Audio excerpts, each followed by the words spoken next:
ഈ പത്രക്കാരൊക്കെ ചോദ്യങ്ങൾ ചോദിക്കുമ്പോൾ അതിന് ആൻസർ പറയണമെന്നുണ്ടെങ്കിൽ അവരൊന്ന് മൗനം പാലിക്കുക. അദ്ദേഹത്തിനൊന്നൊരു അവസരം കൊടുക്കുക.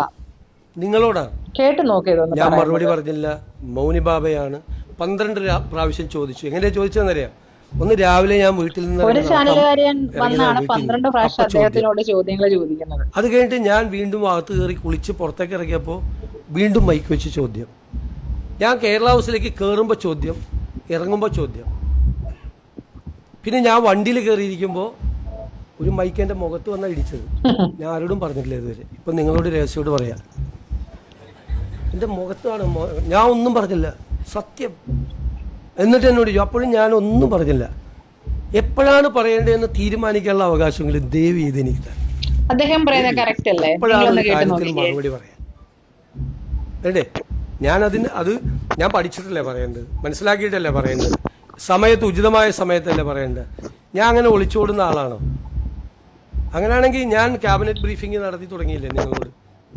എത്ര പ്രാവശ്യം നിങ്ങൾക്ക് എല്ലാ അവസരങ്ങളും തന്നു?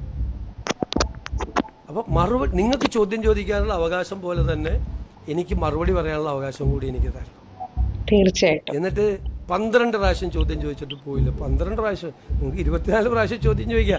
എനിക്ക് മറുപടി പറയേണ്ട സമയം ഞാനല്ലേ തീരുമാനിക്കേണ്ടത്. അതെനിക്ക് തരണം. റിക്വസ്റ്റാണ്.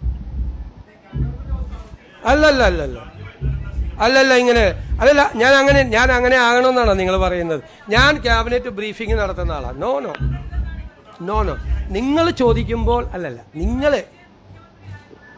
ഇല്ല ഞാനിപ്പോൾ വന്നിരിക്കുമല്ലേ ഇല്ല നിങ്ങൾക്ക് അദ്ദേഹത്തിൻ്റെ അടുത്തേക്ക് പോലും പോകാൻ പറ്റില്ലായിരുന്നല്ലോ. പിന്നെയാണ് നിങ്ങൾ 12 പ്രാവശ്യം ചോദ്യം ചോദിക്കണം. നോ നിങ്ങൾ അങ്ങനെ പറയല്ലേ, അങ്ങനെ ആക്കല്ലേ, അങ്ങനെ താരതമ്യം ചെയ്ത് നിങ്ങൾ അങ്ങനെ ആക്കല്ലേ.